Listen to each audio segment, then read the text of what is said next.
नमस्कार, जय सिया राम, राधे राधे। मैं पंडित शुभम दुबे, गोंडावद उत्तर प्रदेश से। आज एक विषय को लेकर के मैं आप लोगों के सामने अपना वीडियो एक बनाना चाहता था, जो व्यासपीठ से रिलेटेड था। काफ़ी लोगों का एक क्वेश्चन था कि महाराज व्यासपीठ पर बैठने का आदेश किसको किसको है। तो मैं आपको पहले तो एक बात बताता हूँ कि व्यासपीठ पर बैठने का अधिकार की अगर हम बात करें तो विरक्तो वैष्णवो विप्रो वेद शास्त्र विशुद्ध कित, किसी वैष्णव साधु पुरुष वक्ता को ही व्यासपीठ पर बैठाओ जो समझाने में कुशल हो। और दूसरी तरफ हम कहना चाहेंगे कि किसी ऐसे विद्वान को बैठाओ जो समझाने में परम कुशल हो और भगवान का भक्त हो, भगवान को मानने वाला हो। मैं आपको एक क्लिप सुनाता हूँ, मैंने शुरू में ही निकाल कर रख लिया है कि आप पहले इनकी क्लिप सुनिए। महाराज जी जो कथा कह रहे हैं, देखिए कथा कहना, मैं किसी व्यक्ति विशेष की टिप्पणी नहीं कर रहा हूँ कि किसको कहना चाहिए। कथा, श्रीमद् भागवत कथा का गुणगान मतलब भगवान कृष्ण का गुणगान है, तो कोई भी कह सकता, मैं कह सकता हूँ, आप कह सकते हो, कोई भी कह सकता है। बस ध्यान ये रखिए कि श्रीमद् भागवत कथा एक मर्यादा का विषय है, तो मर्यादा बनाए रखना ही प्रथम उद्देश्य होगा। और मैं आपको एक मर्यादा का छोटी सी झलक सुनाना चाहता हूँ। अगर आप उनका आवाज़ पहचान गए हो तो आप कमेंट सेशन में ज़रूर बताइएगा कि कौन है। सुनिए। कोई परदेसी मेरा दिल ले गया, प्यार की निशानी हमका।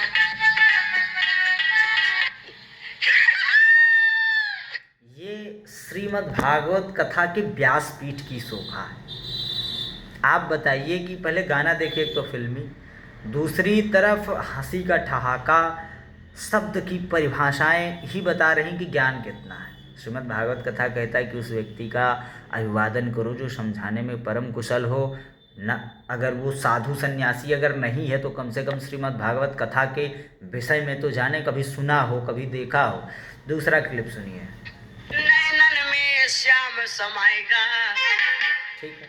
ला ला ला ला ला ला ला, रा रा रई रई रई, ना ना, ना ना ना ना। शब्द ऐसा कि संगीत भी शर्मा जाए, शब्द ऐसा कि संगीत खुद सोचे कि मतलब मैं गलत हाथ में हूँ।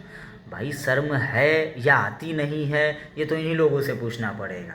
अब जब इनके विषय वस्तु पर कोई टिप्पणी करेगा तो व्यक्ति कहेंगे कि लो यहाँ पर जाति पात का नौटंकी शुरू हो गया, ये हो गया, वो हो गया। मैं तो कहता हूँ कि इन शब्दों के बारे में ही सुन करके यदि कोई प्रतिक्रिया दे रहा है तो कोई गलत नहीं कर रहा है। पहले सुनिए शब्द कितना अथॉन्टिक है इनका। शब्द आपने एक गाना और सुना होगा, ढोलक में जड़े सितार वगैरह वगैरह। आप इनको सर्च करके सुनिएगा तो इनकी हर एक कथा में आप देखेंगे कि आपको अगर श्रीमद् भागवत कथा करवाना है तो आप इनको करवाइए, तो आपको नौटंकी भी नहीं करवाना पड़ेगा। नौटंकी भी साथ में ही करते हैं, ढोलक वादक हैं या फिर इनके साथ जो भी लोग हैं वो कहीं ना कहीं एक नौटंकी का पूरा माध्यम बनाकर चलते हैं। मतलब श्रीमद् भागवत कथा हास्य का वस्तु नहीं है, हास्य का प्रसंग नहीं है, उसको अंतरात्माओं में उतारने का प्रसंग है। सच्चिदानंद रूपाय विश्वोत्पत्त्यादि हेतवे त्रापत्रय विनाशाय श्री कृष्णाय वयं नमः। कृष्ण का स्वरूप देखिए कितना सतघन चितघन आनंद घन। सच्चिदानंद रूपाय विश्वोत्पत्त्यादि हेतवे, भगवान का स्वरूप देखिए आप, भगवान के स्वरूप का वर्णन करिए। ढोलक में जड़े सितार, यहाँ श्रीमद् भागवत कथा पर बैठकर आप भोजपुरी गाना शुरू कर देंगे।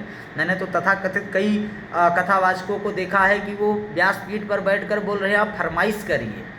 लोग नोट पर पैसा पर फरमाइश लिख करके देते हैं। आप जानते हो कहाँ होता है ये, कहाँ होता है? आप तो जानते होंगे कि कहाँ होता है कि आप फरमाइश लिख करके दीजिए तो मैं माइक से यहाँ पर भोजपुरी, फिल्मी, कोई भी मैं गा सकता हूँ।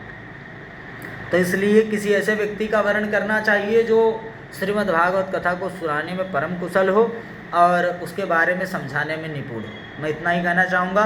बाकी और किसी प्रकार का यदि आपका कोई प्रश्न है तो आप कमेंट बॉक्स में ज़रूर बताइएगा, मैं आपके कमेंट को ज़रूर लूँगा।